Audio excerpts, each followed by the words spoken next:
Un dessinateur qui dessine le procès des assassins de dessinateurs, c'est notre une francophone.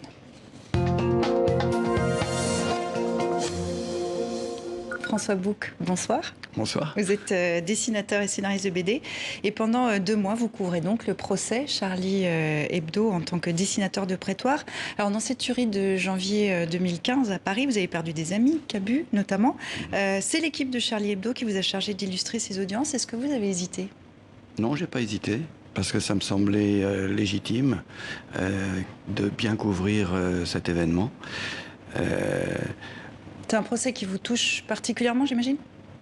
Particulièrement à plein de titres, hein, bien sûr.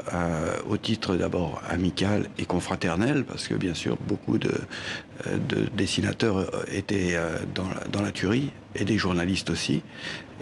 L'autre titre, c'est bien sûr qu'on a porté atteinte à la liberté d'expression. Et bien aussi, il ne faut pas oublier qu'il va y avoir aussi l'hypercachère. Et là aussi, il y a une liberté de confession qui a été atteinte, elle aussi. Et donc c'est un rassemblement de bonnes raisons d'aller de raisons faire largement ces croquis. suffisantes pour vous ça, êtes, oui. ça a commencé il y a quelques semaines, 3 semaines. Vous êtes dans quel état d'esprit après 3 semaines d'audience? Vous avez entendu les témoignages? Oh, c'est extrêmement chaotique, hein, bien sûr, parce que il y a tellement de... C'est boursouflé. C'est un moment où vous avez des chocs émotionnels, vous avez des chocs un peu agressifs aussi, hein, parce qu'il y a certaines turbulences dans les box d'accusés. Il y a aussi les mouvements chez les avocats, ce qui fait que, en fait, c'est une espèce de pièce de théâtre. C'est un lieu très vivant, en fait, tel que vous le décrivez. C'est très vivant. Ah, c'est très vivant. On est dans une espèce de bouillon de culture, dans une étuve, et donc c'est le même lieu que je vais connaître pratiquement par cœur, parce que je connais toutes les coordonnées spatiales. Et dans cette étuve, il se passe plein de choses, et chaque jour a son lot de surprises de tout ordre. Et vous êtes là pour raconter tout ça, pour dessiner tout ça. Vous êtes, je crois, juste en dessous des juges. Vous me dites si je me trompe. Juste en dessous des juges. Cette ambiance, vous la décrivez. Quel témoignage vous a peut-être le plus marqué? Est-ce qu'il y a déjà eu des moments très forts dans cette audience? Il y en a eu plein. Il y a eu plein de moments très très forts. Il y a eu les moments où l'équipe de Charlie s'est prononcée, est arrivée à la barre. Nicolino, Rhys ont dit des choses, Coco ont dit des choses admirables.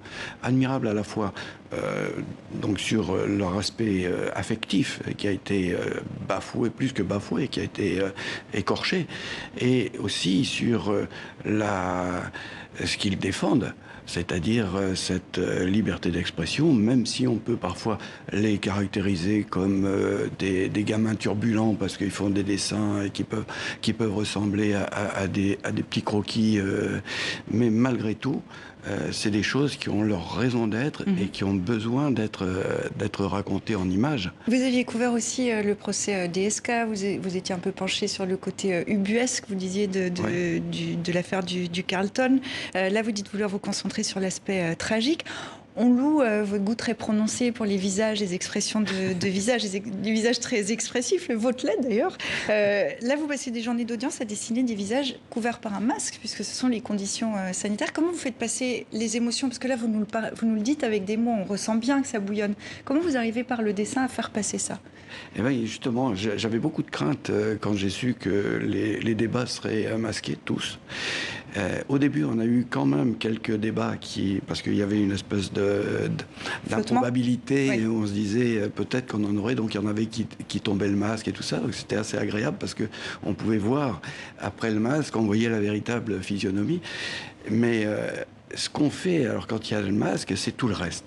En fait, c'est la globalité de la personne qui devient intéressante. Peu importe, en fait, ce qui se passe dans le bas du visage, c'est les mains. Comment la personne met ses mains sur le prétoire. Comment il y a des gens qui restent les mains dans les poches tout le temps. Ça vous oblige, pardonnez-moi, à cadrer vos dessins différemment, du coup? Ça veut dire qu'il y a moins de gros plans? Non, parce que les gros plans peuvent être intéressants aussi avec le masque, parce qu'à ce moment-là, la focalisation se fait sur le regard. Le regard, donc c'est un des enjeux du dessin, surtout du dessin réaliste, c'est d'essayer de capter dans le regard ce qu'il peut y avoir de témoignage de la personne. Et donc l'intensité d'un regard, ou le louvoiement d'un regard, ou le baisse de la personne face au juge, et tout ça, c'est passionnant à voir, et essayer de le capter, le mettre en évidence, mettre les mains. Il y a des gens qui se tordent les mains comme ça. Tout ça, c'est passionnant. Alors normalement, pour un procès en assises, on n'a droit à aucune image. Là, c'est un procès hors norme, hein, on le sait, qui est filmé pour les archives, mais que personne n'a vu. Reste donc vos croquis d'audience. Qu'est-ce que vous apportez de plus avec un dessin ? Ah, le dessin, c'est quelque chose de très particulier. Contrairement à la photographie, c'est quelque chose qui va être un instantané. Alors que le dessin va être synthétique.